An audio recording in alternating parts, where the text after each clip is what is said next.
Assalamualaikum warahmatullahi wabarakatuh. Perkenalkan, nama saya Yeni Lestari, NIM 196500120. Di sini saya akan menjelaskan tentang tugas UTS dari mata kuliah Data Science. Di sini saya mendapatkan soal dari NIM genap, di mana soalnya yaitu di sana diketahui ada 10 nama bunga yang sudah mengalami uji coba dari beberapa screening, kemudian menghasilkan beberapa hasil yang dapat dilihat dari tabel, dan di situ ada variabel x gen dan juga y gen, di mana masing-masing variabel ini saling keterkaitan satu sama lain, dan gen y ini atau y gen merupakan hasil dari beberapa proses yang dilakukan pada x gen. Jadi bisa dikatakan x gen ini merupakan independen, dan kemudian y gen ini adalah dependennya. Jadi y-nya ini bergantung pada nilai x. Nah, kemudian ada 3 soal yang diberikan. Yang pertama itu mencari nilai y dengan menggunakan regresi linear. Di sini saya akan mencoba memperlihatkan dari ya sudah saya kerjakan. Saya mengerjakannya di Microsoft Excel. Di sini ada 10 nama bunga. Sebelum ditambah ini yang bunga yang menjadi soal, ini ada 10 bunga, ada diketahui variabel x dan y. Kita bisa menggunakan fitur data analisis yang dimiliki oleh Excel. Kemudian kita memilih metode regression, kemudian kita klik OK. Kita memilih y-nya, y ring-nya itu di sini.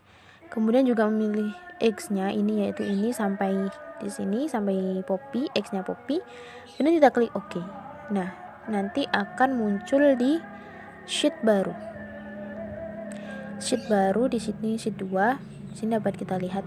Ini nilai multiple R, ini dapat menunjukkan nilai korelasi antara X dan Y. Jadi nilai korelasi antara X dan Y itu adalah 0,9889.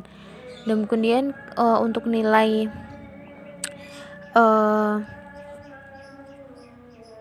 koefisien determinasinya, kita bisa lihat menggunakan nilai adjusted R-square yang dihasilkan, yaitu 0,975. Jadi ini mengartikan bahwa Y ini bergantung pada X sebesar nilainya 0,975.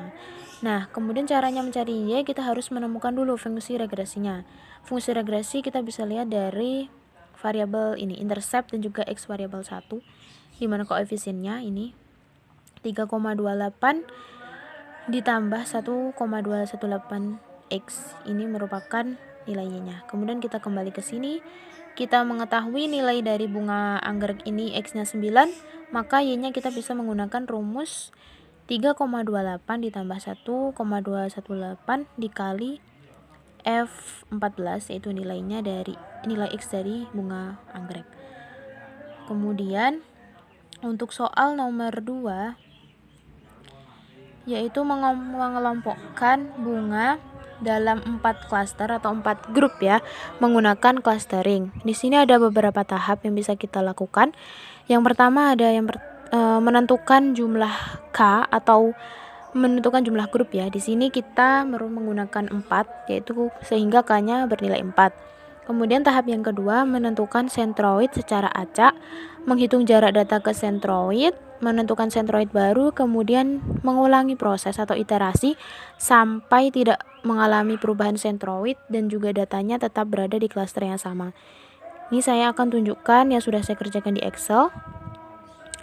Nah, di sini ada tahap-tahapnya. Kita mulai dari menentukan sentroid awal. Ini sentroid awal ini terserah ya. Saya memilih ada 14, 2,6, 4,8, 7,12. Ini diambil dari kepemilikan data ini.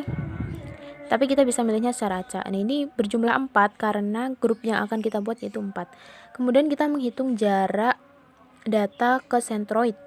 Di sini menggunakan rumus akar dari X milik data bunga dikurangi X dari sentroid pangkat 2 ditambah Y dari data bunga dikurangi Y dari data sentroid di pangkat 2, kemudian hasilnya itu ditambah, kemudian diakarkan, menghasilkan seperti ini.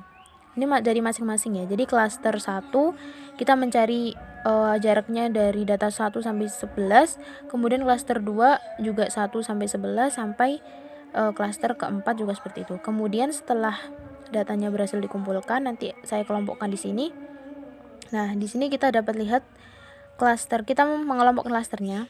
Setelah mendapatkan hasil, kita mengelompokkan klaster dengan melihat hasil terkecil ya. Jadi jarak terkecil merupakan masuk ke klaster tersebut. Jadi misalkan data nomor 1 ini di jaraknya dengan sentroid 10 ini paling kecil, maka ini data nomor 1 ini masuk ke klaster 1.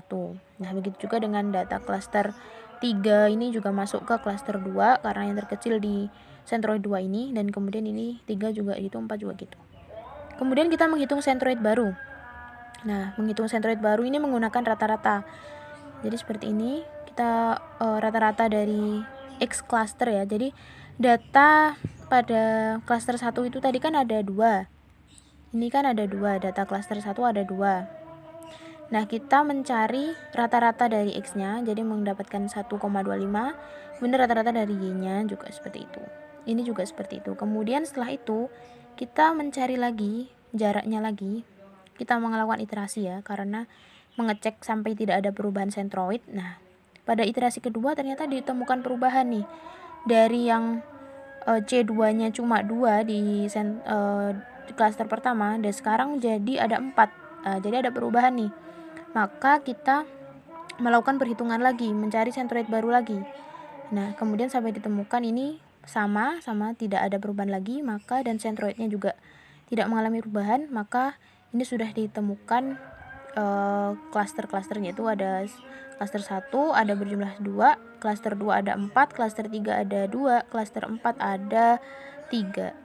Sudah, sekian, terima kasih. Itu saja yang dapat saya presentasikan. Kemudian untuk klaster kelompok sendiri itu kita dapat mengetahuinya dengan cara mengetahui jaraknya yang paling kecil di mana dengan sentroid. Nah, yang itu akan menjadi klasternya. Sekian, terima kasih. Semoga